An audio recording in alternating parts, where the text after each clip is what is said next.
Is it good? Yeah. Okay, great. So, I'm Vicente. I'm from Chile. If you don't know. So today I'm gonna persuade you on why you should plan to travel to Chile in your next trip. Oh, first, why Chile? So according to Viajala, which is a Chilean site, you have 5 reasons. You have 5 different reasons. The first one is the capital. It is very well organized and diverse. The second one is the Atacama Desert, which is the driest desert in the world, and still in summer has over 200 species of flowers. The third reason is wine, which in Chile is legal, 18 years old. It's amazing and it's insanely cheap. The fourth reason is the Patagonia, which you have a lot of penguins, falcons, whales, orcas, and a lot of different animals, as well as landscape. And the last one is food. Oh, since Chile is very long, it has a great variety of food. So, as you can see here, 4 of the main things: the desert, that's the south with the whales, and that's my favorite food in Chile. So, we're gonna divide this presentation in 3 parts: the north zone, the central zone, and the south, because Chile is very long, and I'm not gonna be able to touch every point. But we start with the south. If you plan to go to Chile at 18 years old, you're gonna drink. That's obvious. However, it is legal, so nothing bad here. At 18 years old, you can drink a lot of things. It's really cheap. And in the north, we have the wineries and the pisqueras. Both of them are parts when you have wine, and pisqueras where you have pisco, which is another variation of you can do with the grape. This, I looked in the Chilean side, and you can get 2 of, so it would be like half a gallon for like $11 of alcohol, which is very cheap, I think. And that's a very common wine that you can find here for like in Chile for like $6. So I think it's very reasonable and a very good price. The second part in the north is astronomy. Well, you cannot see very good because of the lights, but in Chile we have one of the biggest observatories and the best observatory in the world, the ALMA project, which is it's been used for NASA and a lot of movies. And if you go to the north at night, you can see the sky very clear and a lot of stars, as well as many observatories. Also, well, if you look at these places, you could see, oh, this is Mexico, this is somewhere in the Caribbean. But no, this is in Chile.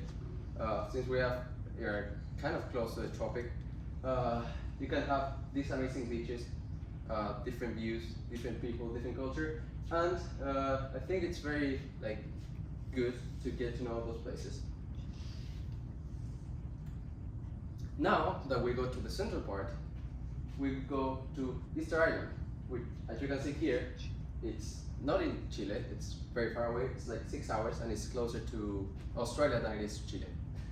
So, because of that, you could take a plane, and you could go to see Easter Island. There you can go on hikes, you can see volcanoes, you can meet with locals, you can see these big things that are like 10, 12 feet tall, rock solid, figures that are really, really iconic in Easter Island and a lot of parts of the world. A fun fact, when the British came here, they stole one of these and they took it to the museum, so they have it in London right now, so good. You can see there, that's the most iconic volcano in Easter Island, so there's a lot of landscape, and it's more like going to like Oceania than it is to going to Chile, but it's still something that a lot of international people would like to do. Then we have the capital, Santiago. This is one of the biggest places in Chile, actually it's the biggest. The city has around 7 million people, so it's very, very big. In Santiago you can do a lot of things. You can go to see the tallest building in Latin America. It's like, I don't know in feet, but it's 300 meters tall. You can see the governor's palace, which is this one right there, La Moneda, which is kind of the White House, but better. Where also you can go on a lot of hikes. Since Santiago is in a valley, you can go, it's surrounded by mountains, so you can go on hikes. This is one of the most iconic ones, Cerro San Cristobal, and the other one is Santa Lucia. As well as that, here you can see the mountains, and in the winter time usually you can go snowboarding, and it's not very far, it's like 30-35 minutes away. So if you like snow, if you like hikes, if you like outdoor activities, it's very good for everyone. Now we are going to the southern part. Here, well, in the south, there are a lot of things to do. You can go hiking, you can go swimming, not really, but you can go on kayak, and you can go on volcanoes as well. So this one is a hot spring. If you don't know, hot springs are waters that are naturally heated by volcanoes or like underwater heat. So this is one of the most iconic ones. It's based on a Japanese maze, and it's very good one. This is Laguna San Rafael, that according to Plus Ultra, it's one of the best places to go in the south because you have a lot of different caves. So this is like a cave made of ice, which is very interesting. Also there you have Volcán Villarrica, and in that one you can go snowboarding, you can go and hike, you can actually go to the top, and it's an active volcano that it erupted, I think it's called, a couple years ago, 2015 I think. So it's very active, and yeah, you can still go on hikes if you like to. And the last part we have is food. Along Chile, you have many different foods, from the south to the north. But I think in the south there is more iconic food, and it's more, since the weather is colder, you have a lot of food that makes you warm. So you have, up top here, you have milcao, which is kind of, you guys know what a sopaipilla is? So it's like a kind of bread, but this one especially it's made with pork and pork fat, or for the vegan people you may not like it, but you can still have a sopaipilla. That one is very good. As well, you can have with son pebre, which is like pico de gallo but spicy. Also, you can have curanto. Curanto is kind of a barbecue, but the difference with this one is that first you have to dig a hole like 3 feet deep, 3 feet deep, and then you make the fire underneath, and then you cook from it. It's very different.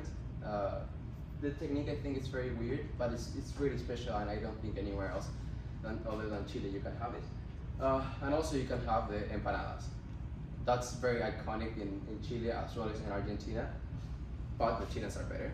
So you can have different types. You can have with beef, meat, mushrooms, seafood, cheese. There are a lot of varieties of food, and because of that, I think in the south you can have it very well. So to conclude this presentation, we went over the northern part of Chile, all the activities you can do, such as drink, beaches, and astronomy. Then we went to the central part of Chile, which you can go to the volcanoes and hiking, and to the southern part of Chile, where you can go as well to volcanoes, hikes, a lot of different natural activities.